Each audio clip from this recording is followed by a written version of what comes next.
इस army special forces unit का हिस्सा रह चुका था और उसे वियतनाम युद्ध में बहादुरी के लिए मेडल ऑफ ऑनर मिला था। युद्ध के दौरान उसे दुश्मनों ने पकड़ लिया था और एक जेल कैंप में बहुत बेरहमी से टॉर्चर किया गया था। फौज छोड़ने के कई साल बाद रैम्बो अमेरिका में यहाँ वहां भटकता है।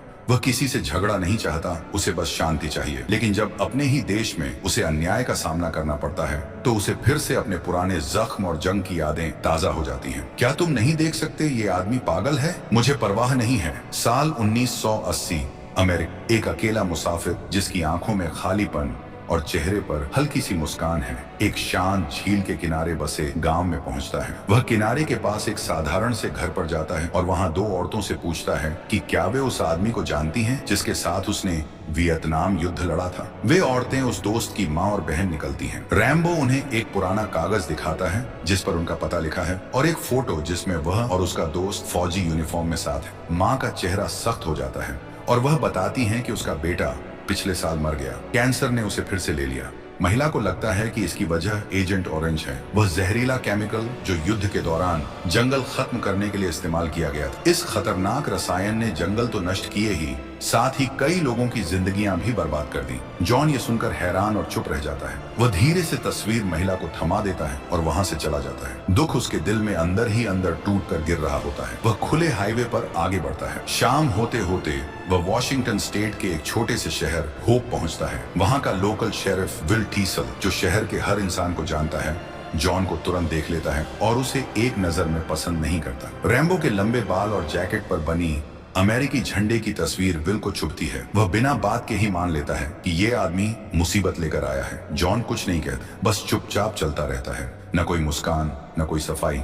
विल उसे लिफ्ट देने का ऑफर करता है। थोड़ी देर सोचकर जॉन उसकी कार में बैठ जाता है। वह कहता है कि वह पोर्टलैंड जा रहा है, लेकिन शेरिफ को यकीन नहीं होता क्योंकि पोर्टलैंड तो उस शहर की उलटी दिशा में है। जब जॉन कहता है कि उसे सिर्फ कुछ खाना चाहिए तो विल कहता है कि सबसे नजदीकी ढाबा 50 किलोमीटर दूर है। मतलब साफ है, वो चाहता है कि जॉन यहाँ से चला जाए। विल को अपने शहर को साफ सुथरा और शांत रखना पसंद है। एक ऐसा अजनबी जैसे जॉन, चुप, गहरा, अनजान, उसे खतरे जैसा लगता है। उसका मानना है कि मुसीबत को शुरू होने से पहले ही रोक देना चाहिए। सलीवा शहर के बाहर रैम्बो को उतार देता है और साफ कह देता है, वापस मत आना। जॉन फिर भी कुछ नहीं कहता। बाहर से शांत दिखाई देता है, पर अंदर सेना की ट्रेनिंग उसके गुस्से को थामे रहती है। जैसे ही हल्की बारिश शुरू होती है, वह बिना रुके सीधा फिर से शहर की तरफ मुड़ जाता है। वह शेरिफ की गाड़ी के चले जाने का भी इंतजार नहीं करता। उसे पता है उसके साथ अन्याय हुआ है और वह इसे ऐसे ही जाने नहीं देगा। विल उसे फिर देखता है और रास्ता रोकता है। इस बार जॉन उसकी ओर देखता भी नहीं। जब शेरिफ उसका हाथ पकड़ता है तो जॉन उसे एकदम सटीकता से झटक देता है। विल अब और बर्दाश्त नहीं करता। वह अपनी बंदूक निकालता है और रैम्बो को गिरफ्तार कर लेता है। जब तलाशी ली जाती है तो जॉन की बेल्ट से एक बड़ा चाकू निकलता है। तुम इतना बड़ा चाकू क्यों रखते हो? जॉन कहता है, शिकार के लिए। लेकिन विल उसकी बात को नजरअंदाज करता है और उसे थाने ले जाता है। थाने में हालात और खराब हो जाते हैं। विल उस पर आवारा घूमने, गिरफ्तारी में विरोध करने और छुपा हथियार रखने के आरोप लगाता है। बाकी पुलिस वाले उसका मजाक उड़ाते हैं, लेकिन विल को बस अपना कानून व्यवस्था का घमंड दिखाना होता है। उसे रैम्बो के कपड़ों से मिट्टी की महक आती है और कहता है इसे नहलाने की जरूरत है। जॉन अब और सतर्क हो जाता है। उसे वहां हर कोई दुश्मन जैसा लगता है। वह चारों ओर नजर दौड़ाता है। हथियार रखने की अलमारी, खिड़कियों पर लगी सलाखें, सब उसे उस कैद खाने की याद दिलाते हैं जहां उसे सालों पहले टॉर्चर किया गया था। अपने ही देश में फिर से कैदी जैसा महसूस करना असहनीय है। वह चुप हो जाता है, कुछ नहीं बोलता और तलाशी में भी विरोध करता है। डिप्टी जी उसके गले से डॉग टैग्स, सेना की पहचान वाली चेन खींच लेता है और पढ़ता है, जॉन रैम्बो। उसे ये जानकर भी कोई इज्जत नहीं मिलती कि वो एक सोल्जर है। जब वे उसकी उंगलियों के निशान लेने की कोशिश करते हैं तो जॉन जोरदार विरोध करता है। टीसल अंदर आता है और उसे धमकी देता है कि उसे 90 दिन की जेल और $250 का जुर्माना देना होगा। वह कोर्ट की तारीख सुबह 10 बजे तय करता है और कहता है कि इस कैदी को साफ करो। बाद में जब जॉन को कपड़े उतारने पर मजबूर किया जाता है तो पुलिस वाले उसके शरीर पर गहरे और भयानक जख्मों के निशान देखते हैं। एक युवा अफसर मिच अब सोचने लगता है कि ये आदमी असल में है कौन।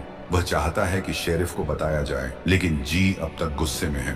वह जॉन को घुमाता है और डंडे से जोर से मारता है। और फिर आता है सबसे बड़ा अपमान। वे उस पर तेज प्रेशर वाली पानी की बौछार छोड़ते हैं और जी मुस्कुराता है जैसे ये सब मजा हो। जब पुलिस वाले सीधा ब्लेड रेजर लेकर रैम्बो की दाढ़ी बनाने की कोशिश करते हैं तो उसका पुराना दर्द जाग उठता है। उसे वियतनाम युद्ध की भयानक यादें फ्लैशबैक की तरह दिखने लगती हैं। उसकी सांसें तेज और भारी हो जाती हैं और फिर वह आपा खो बैठता है। कुछ ही सेकंड में जॉन जी और 2 और अफसरों को धूल चटा देता है। अब उसके अंदर की सेना वाली ट्रेनिंग जाग चुकी है, तेज, सटीक और खतरनाक। वह थाने से भाग निकलता है, रास्ते में अपना चाकू उठाता है और सीधे सड़क पर निकल जाता है। बाहर निकलते ही वह एक आदमी को बाइक से गिरा देता है और खुद उस पर सवार हो जाता है। बारिश में भीगते हुए वह तेजी से भागता है, जी राइफल लेकर बाहर दौड़ता है, गोलियां चलाने ही वाला होता है, लेकिन टीसल उसे रोकता है। सड़क पर भीड़ बहुत ज्यादा है और तब तक रैम्बो नजरों से ओझल हो चुका होता है। अब रैम्बो बाइक की रफ्तार बढ़ा देता है। वह सड़क पर दौड़ रहा है और टीसल उसकी गाड़ी में पीछे लगा हुआ है। लेकिन जैसे ही पीछा कच्चे और ऊबड़ खाबड़ रास्तों में पहुंचता है, रैम्बो को फायदा मिलने लगता है। टीसल वायरलेस से बैकअप बुलाता है, लेकिन उसका गाड़ी पर से कंट्रोल छूट जाता है और वह एक खड़ी पहाड़ी से लुढ़कते हुए जोर से क्रैश कर जाता है। रैम्बो की बाइक भी उस खतरनाक ढलान को झेल नहीं पाती। वह बाइक छोड़ देता है और पैदल दौड़ते हुए पहाड़ों की तरफ चला जाता है। धीरे धीरे वह पूरी तरह जंगल और पहाड़ों में गायब हो जाता है। अब तुम जितना जा सकते थे जा चुके। बारिश में भीगा और थका हुआ रैम्बो जंगल के अंदर एक सुनसान निर्माण साइट कंस्ट्रक्शन कैंप तक पहुंचता है। वह वहां से रस्सी और मोटे कपड़े इकट्ठा करता है और उनसे खुद के लिए एक अस्थायी ओढ़नी क्लोक बना लेता है ताकि खुद को ठंड और बारिश से बचा सके। इधर शहर में टीसल खोज अभियान तेज कर देता है। वह कुत्तों की टीम और हेलीकॉप्टर मंगवाता है। अब उसका एक ही मकसद है, रैम्बो को ढूंढ निकालना। कुत्ते उसकी गंध पकड़ लेते हैं। रैम्बो लगातार उत्तर की ओर चलता रहता है। उसे रास्ता दिखाता है उसका चाकू, जिसकी मूठ हैंडल में एक कंपास छिपा है। लेकिन पीछे से खोज दल की आवाजें अब और नजदीक आ रही हैं। वह एक ऊंचे पहाड़ की चोटी तक पहुंचता है, जहां अब उसके पास भागने के लिए कोई रास्ता नहीं बचा। वह चट्टान के किनारे से नीचे उतरने की कोशिश करता है। नीचे एक तेज बहती नदी है। तभी एक हेलीकॉप्टर ऊपर आ जाता है। जी हेलीकॉप्टर में है, उसके हाथ में बंदूक है और उसे आदेश मिला है कि रैम्बो को जिंदा पकड़ा जाए, लेकिन वो आदेशों को अनदेखा करता है। वह पायलट को चिल्लाकर कहता है, अगर तू हेलीकॉप्टर स्थिर नहीं रखेगा तो मैं तुझे गोली मार दूंगा। गोलियां चट्टानों पर लग रही हैं और रैम्बो चट्टान से चिपका हुआ है। उसे पता है कि यह ज्यादा देर नहीं चलेगा। उसके पास अब कोई रास्ता नहीं बचा। वह छलांग लगा देता है। नीचे गिरते समय वह पेड़ों की डालियां पकड़ता है ताकि गिरने की गति कम हो सके। इससे उसकी जान तो बच जाती है, लेकिन उसका दाहिना हाथ बुरी तरह फट जाता है। भी उसे खोज रहा है, लेकिन पेड़ों के कारण कुछ दिखाई नहीं देता। तभी रैम्बो छुपकर एक पत्थर उठाकर हेलीकॉप्टर की विंडशील्ड पर फेंकता है। पायलट डरकर झटका देता है और जी हेलीकॉप्टर के खुले दरवाजे से नीचे गिर जाता है, सीधे चट्टानों पर, और उसकी मौत हो जाती है। रैम्बो नीचे आता है, उसके शरीर को चेक करता है। कोई धड़कन नहीं होती। वह उसकी राइफल उठाता है और नदी के किनारे जंगल की ओर निकल जाता है। जब टीसल को जी की लाश मिलती है तो हेलीकॉप्टर से कोई जवाब नहीं आता, सिर्फ सन्नाटा। रैम्बो अपने चाकू में लगे औजारों से अपने कंधे की सिलाई करता है। इसके बाद वह धीरे धीरे खोज दल की ओर हाथ उठाकर बढ़ता है, लेकिन टीसल जो एक ऊंचे किनारे पर खड़ा होता है उसे चिल्लाकर कहता है, रुको। टीसल उसकी एक नहीं सुनता। बंदूकें उस पर सीधी तनी होती हैं। रैम्बो थोड़ा पीछे हटता है, तनाव में, सतर्क। तभी टीसल फायरिंग शुरू कर देता है। बाकी भी पीछे नहीं रहते। रैम्बो तुरंत चट्टानों के पीछे कूदता है और फिर से जंगल में गायब हो जाता है। टीसल अब हेलीकॉप्टर को बुलाता है ताकि जी की लाश लाई जा सके, लेकिन जवाब मिलता है, जी मर चुका है। टीसल गुस्से में चिल्लाता है, तो वो हराम हेलीकॉप्टर है कहाँ? लेकिन मौसम और तूफान इतना खराब हो चुका होता है कि कोई भी विमान उड़ान नहीं भर सकता। रेडियो पर आखिरकार सच्चाई सामने आती है। जॉन रैम्बो एक वीर सैनिक है, वियतनाम युद्ध का सम्मानित योद्धा। अब माहौल गरमाने लगता है। डिप्टी आपस में बहस करने लगते हैं और शेरिफ टीसल को ही दोष देने लगते हैं। तूने जरूरत से ज्यादा दबाव बनाया था। गुस्से में टीसल मिच को पकड़कर जी की लाश दिखाता है और कहता है, मैं अपने दोस्त के लिए इंसाफ लेकर रहूंगा।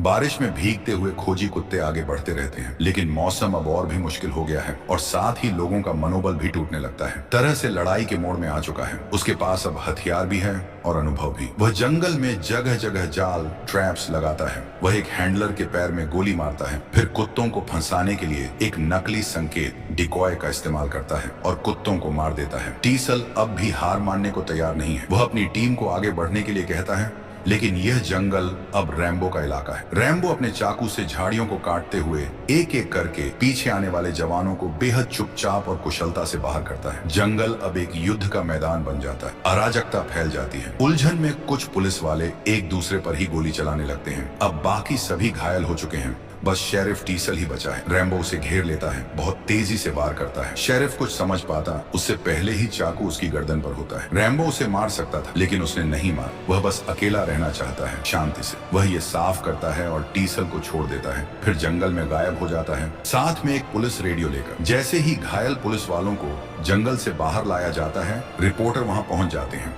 और राज्य पुलिस भी आने लगती है, लेकिन टीसल पीछे हटने से इनकार कर देता है। उसके लिए यह अब भी उसका ऑपरेशन है। अब जब उसे और ज्यादा पुलिस बल मिल गया है, वह इसे खत्म करने की ठान लेता है। तभी कर्नल सैम ट्रॉटमैन वहां आता है। वह कहता है, मैंने रैम्बो को ट्रेनिंग दी थी और 3 साल वियतनाम में उसकी कमान संभाली थी। वह सभी को बताता है कि जॉन रैम्बो अब तक का सबसे बेहतरीन सैनिक था। बिना खाना, पानी या किसी मदद के भी वह जिंदा रह सकता था, चाहे हालात कितने भी बुरे क्यों न हो। ट्रॉटमैन खुद हैरान है कि रैम्बो अब भी जिंदा है। वह टीसल को चेतावनी देता है, अपनी जिद छोड़ दो और यह पीछा बंद कर दो। रैम्बो को कुछ समय दो, फौज उसे सही तरीके से संभाल लेगी। लेकिन टीसल झुकने को तैयार नहीं।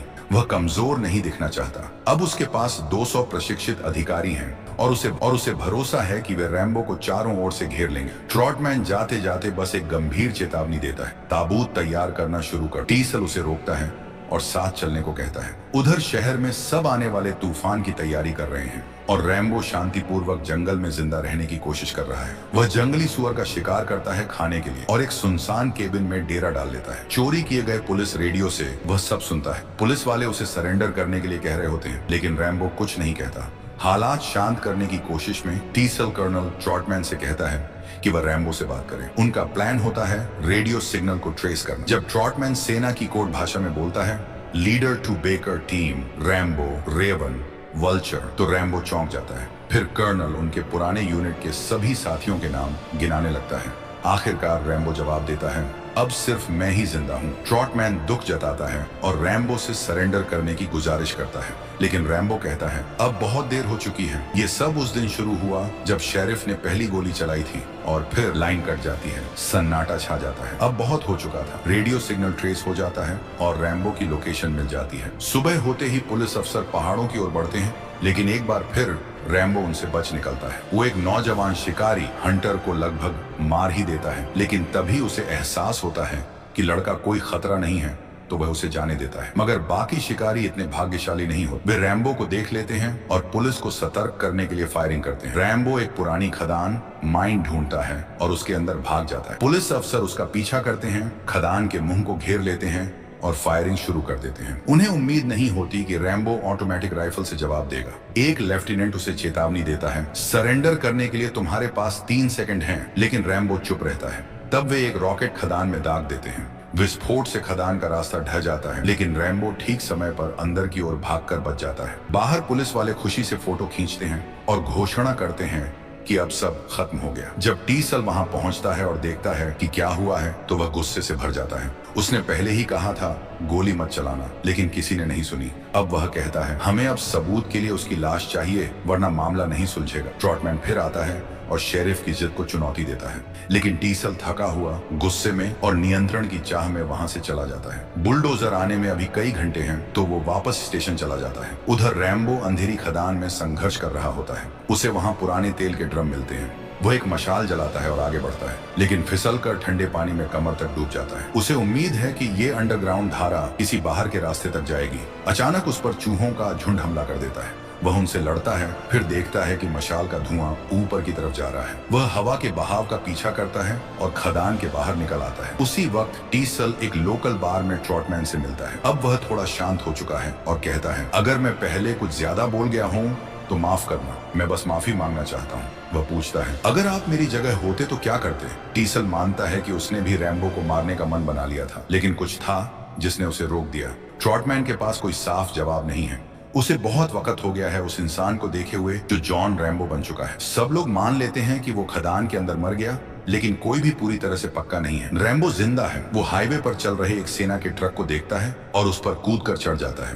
कैब, ड्राइवर सीट वाला हिस्सा में जाकर वह चाकू की नोक पर ड्राइवर से पूछता तो पता चलता है कि ट्रक में M60 मशीन गन और गोला बारूद है। वह ड्राइवर को नीचे फेंक देता है और ट्रक को अपने कब्जे में ले लेता है। इस हाईजैकिंग की सूचना तुरंत पुलिस को दी जाती है। डीसल को कॉल आता है, रैम्बो वापस आ गया है, जिंदा और हथियारों से लैस। जैसे ही रैम्बो ट्रक चला रहा होता है, एक पुलिस कार उस पर गोली चलाती है और ट्रक की खिड़की टूट जाती है। रैम्बो उस गाड़ी को सड़क से हटाकर एक पार्क की गई गाड़ी से टकरा देता है, फिर रोड ब्लॉक तोड़कर सीधे होप शहर में घुस जाता है। एक पेट्रोल पंप पर ट्रक को क्रैश करता है, फ्यूल लीक हो जाता है और रैम्बो उसमें आग लगा देता है। भारी धमाका होता है जिससे पीछा कर रही गाड़ियां रुक जाती हैं और पूरा शहर अफरातफरी में डूब जाता है। अब रैम्बो के हाथ में M60 मशीन गन है और वह युद्ध के लिए तैयार होकर होप में प्रवेश करता है। टीसल आपातकाल की घोषणा करता है और सभी लोगों को घरों में रहने का आदेश देता है। सुरक्षा के लिए कृपया सड़कें खाली कर दें। पुलिस स्टेशन के अंदर ट्रॉटमैन एक बार फिर टीसल को समझाने की कोशिश करता है, लेकिन टीसल उस पर भड़क जाता है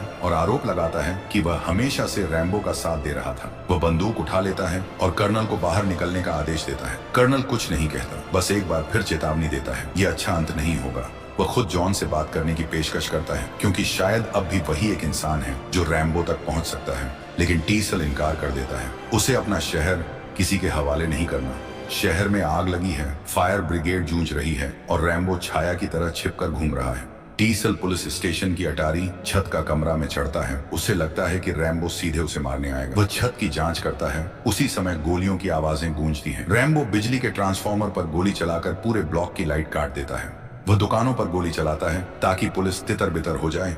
फिर एक गन शॉप में घुसता है और बारूद को आग लगाकर धमाका कर देता है। धमाका पूरी सड़क को हिला देता है। टीसल परेशान है, उसे समझ नहीं आता अगली गोली कहां से आएगी। फिर रैम्बो सीधे पुलिस स्टेशन पर गोलियां चलाता है। गोलियों की बौछार में रैम्बो खुद बिल्डिंग में घुस जाता है। उसे पता है कि टीसल ऊपर है। टीसल पहले गोली चलाता है, लेकिन रैम्बो नीचे से ऊपर की ओर फायर करता है, जिससे टीसल छत के कांच तोड़कर नीचे गिर जाता है। वह जमीन पर गिरता है घायल। रैम्बो उसके ऊपर खड़ा है, गोली चलाने ही वाला है। तभी कर्नल ट्रॉटमैन की आवाज धुएं के बीच गूंजती है, रुको।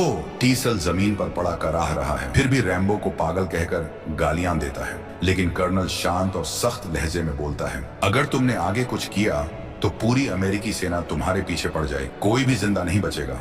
आखिरकार रैम्बो बोलता है, वो टूट जाता है। वो सब कुछ कह देता है जो अब तक अंदर दबा रखा था। मैंने ये सब नहीं चाहा था। मैंने देश की सेवा की, मैंने उसकी जंग लड़ी, लेकिन जब मैं वापस आया मुझे फेंक दिया गया। वियतनाम में वो मिलिट्री टेक्नोलॉजी हैंडल करता था, आज कोई मामूली नौकरी भी नहीं दे रहा, कोई इज्जत नहीं करता, सब मुझे आवारा कहते हैं। मैंने सब कुछ दिया और बदले में कुछ नहीं मिला और किसी ने मेरी मदद नहीं की। उसकी आंखों में आंसू हैं, आवाज में गुस्सा। मैं बस घर जाना चाहता हूँ। क्या आप कॉल करके? उसकी आवाज टूट जाती है। उसे अपने वो साथी याद आते हैं जो अब नहीं है। वो ट्रॉटमैन को बताता है कैसे एक दोस्त लैंडमाइन पर फट गया था और वो मंजर आज तक भूल नहीं पाया। मैं सो नहीं सकता, किसी से बात नहीं कर सकता, बस उन दोस्तों से बात करता हूँ जो अब इस दुनिया में नहीं है। हर साल दर्द और गहरा हो जाता है। कर्नल ट्रॉटमैन आगे बढ़ता है और रैम्बो को गले से लगा लेता है। ये सिर्फ एक गले लगाना नहीं है। सालों बाद रैम्बो को पहली बार थोड़ी सी राहत मिलती है। कुछ पल के लिए वो दर्द, वो बोझ थोड़ा हल्का हो जाता है। कर्नल के साथ वो अपना हथियार नीचे रखता है और आत्मसमर्पण कर देता है। बाहर की जंग खत्म होती है और साथ ही उसके अंदर चल रही जंग भी। ये फिल्म डेविड मोरेल की बेस्ट सेलिंग किताब पर बनी है, पर पर्दे के पीछे इसकी कहानी कुछ और ही थी। फिल्म का पहला कट इतना खराब था कि सिल्वेस्टर स्टैलोने रैम्बो ने खुद उसे खरीदकर नष्ट करने की कोशिश की। अगर आपको यह एक्सप्लेनेशन अच्छी लगी हो तो चैनल को सब्सक्राइब करें